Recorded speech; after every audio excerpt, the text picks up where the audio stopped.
Those familiar with American television are most likely also familiar with the television series CSI, which appears on the CBS television network.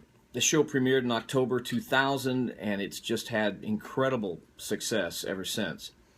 One of the most recognizable aspects of the show is its theme song, Who Are You?, performed by The Who, a powerful rock band which formed in London, England back in 1964. The Who, by any measurable standard, is considered one of the quintessential rock bands of the 20th century. Even using the term quintessential adds to the already loaded measurement of this group. The Greeks acknowledged there were four essences in their observation of humanity: sight, hearing, taste, touch. Yet to describe something as possessing a quintessence acknowledges an experience which is beyond our empirical senses. This is a great depiction of the music of The Who. The song Who Are You?, the theme from CSI, begs the question of comparative meaning of one woman compared to another, and this is only applied to those that are not married. The singer bemoans his inability to ever again find satisfaction in any other love after such an existential experience with this woman. The song as a whole depicts the devastation left behind in the wake of such immeasurable love. I realize that there are real people, not that Roger Daltrey isn't real, but we must recognize the song is a performance for an audience. And Daltrey longingly wishes for an experience of love like he describes. While the song is directed outwardly, who are you, it accurately communicates the raw despair we feel as a people when we have lost something we did not know we had, when we have not realized the value of the relationship that we've been given. In our culture, our society, living in the world in 2015, the question isn't really who are you nearly as much as who are we. Some of you who are perhaps much more introspective may think, I don't really struggle with this question in my life. Yet if we really examine our lives and our lifestyle, we do struggle with who we are. For the vast majority, we define ourselves through comparison with other things or other people. While we may be suave enough to not directly reference another person, our self-definition is shaped through our desires and interaction with others. There are many people who define themselves by external things, clothes, cars, houses, jobs, jewelry.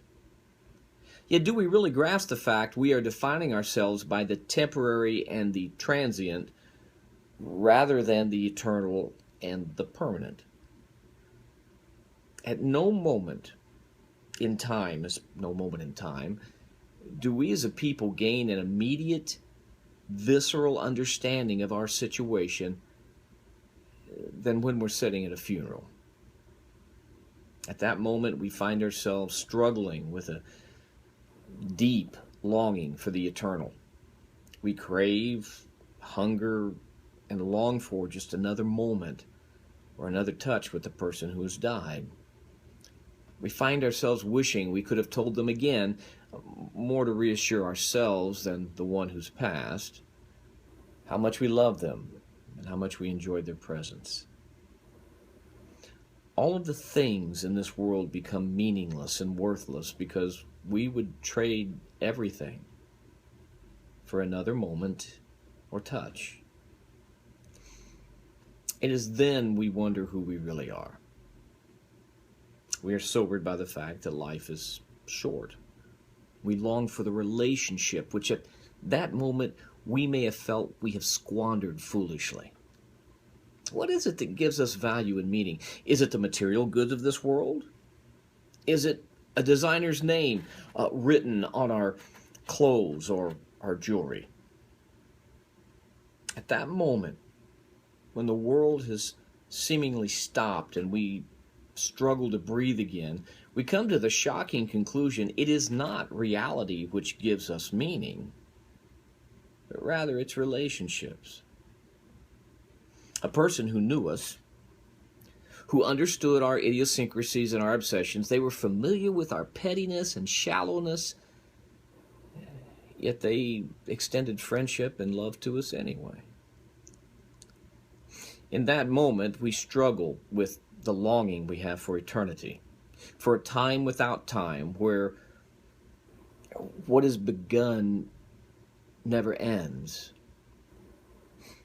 It is in times exactly like these, the philosopher and theologian C.S. Lewis observed, God often whispers in the times of enjoyment, but he shouts through the times of difficulty. I realize there may be some of you who hear this and have no concept of the experiences that I'm describing.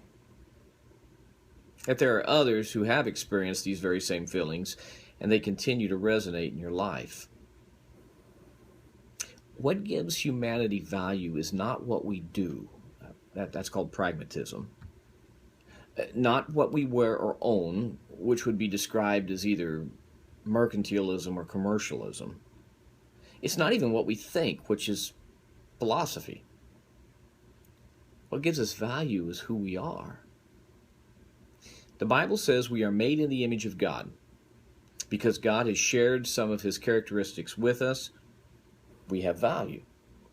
God then chose to demonstrate his care for us and our intrinsic value, the standalone value, by sending his very Son to give each of us the opportunity to live with him forever, eternally. The very thing we long for, eternity and unbroken relationships, is available to us because God so loved this world very much. And for us to realize the true value that we have, we merely have to accept the gift he freely gives.